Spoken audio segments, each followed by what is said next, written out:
Hi, welcome to Creating a Family video. Today we're going to be talking about blended families. And by blended families, I mean families created by combining children through birth and adoption in the same family.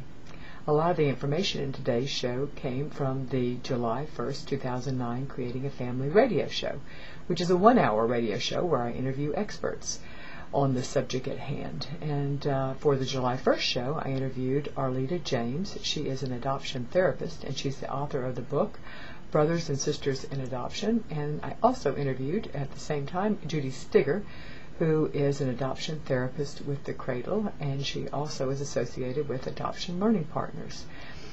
When you add a child to the family, regardless if it's through birth or adoption, you change the family dynamics. But this is especially the case when the child is not a newborn and is added with a history, the adopted child has a history of trauma.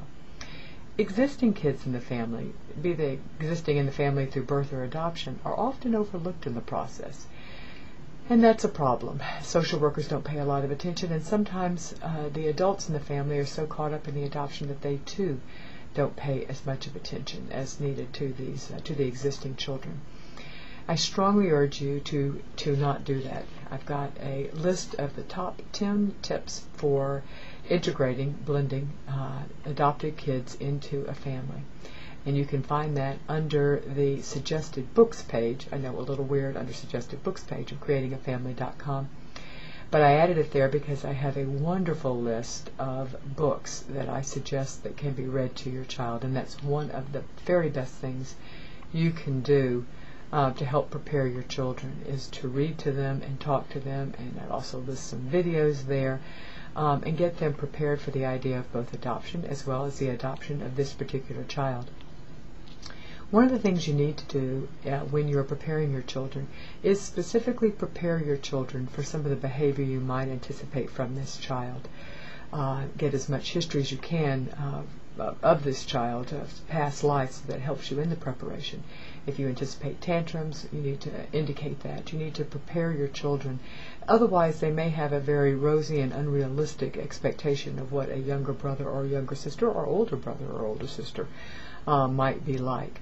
If you are adopting a child of a different race or ethnicity, you need to prepare your child for a great deal more attention when they are in public. It also helps if you tell your child why and how this particular child came to be available for adoption or in state care. Even if they don't ask, they may still be curious, and they're still going to be asked by their peers. So it helps if you can prepare them.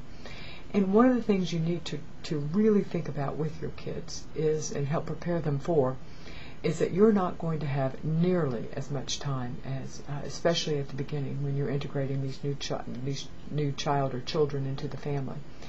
And it really helps if your children are prepared as much as you can for that possibility ahead of time.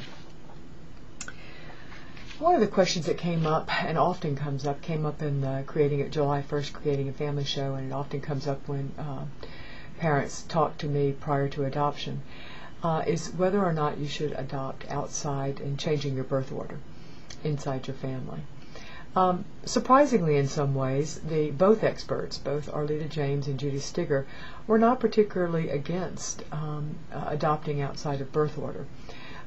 It is something that's often cautioned against by adoption professionals. One of the reasons, and I would recommend that if it's something you're thinking about, by all means listen to the Creating a Family show, July 1st Creating a Family show, to hear their opinions on why. I will say that that is not a universally held opinion by adoption professionals, but they raise some very good points. Also, I strongly encourage that if you do adopt out of birth order, pay attention to and give extra support to the existing children in your family that are being displaced. Usually that would mean either the eldest or the youngest. Another thing that families may have to face when they adopt and they have existing children already in the home is favoritism. Favoritism being shown by extended family members, usually towards the biological child. I have a blog essay on creatingafamily.com on this subject titled Winning Over Reluctant Family Members to Your Adoption Plans. You can find that at creatingafamily.com/blog, and then just search for that title. There is no perfect solution, but the first thing you need to do if you are facing this situation is listen. So often in conversations we spend most of our time plotting our replies and not really listening to what the other person is saying. You probably don't really know why they are objecting. Could it be that they are grieving the loss of their biological grandchild? Could it be that they're afraid you are overextending? Are they afraid that you're going to be creating problems for your existing children? Are they concerned about the race of the child? Are they concerned about the financial burden? You think you might know, but you may not. Listen, ask. Then the next thing you need to do is try to address their concerns. There's a lot of resources on the internet, in creatingafamily.com in particular, and in my book, The Complete Book of International Adoption, that has information that you may be able to use.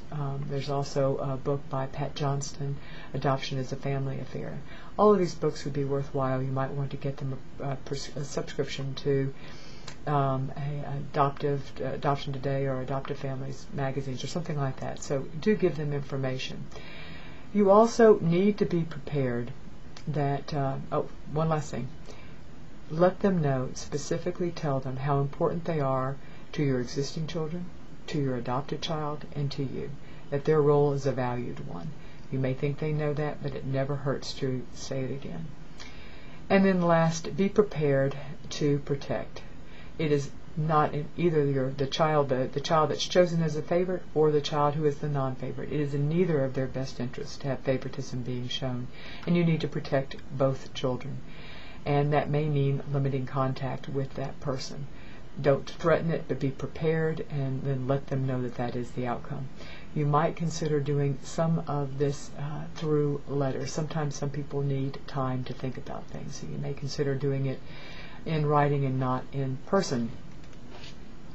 And I think that pretty well sums up the highlights of the Creating a Family show, as well as additional information that I'm presenting.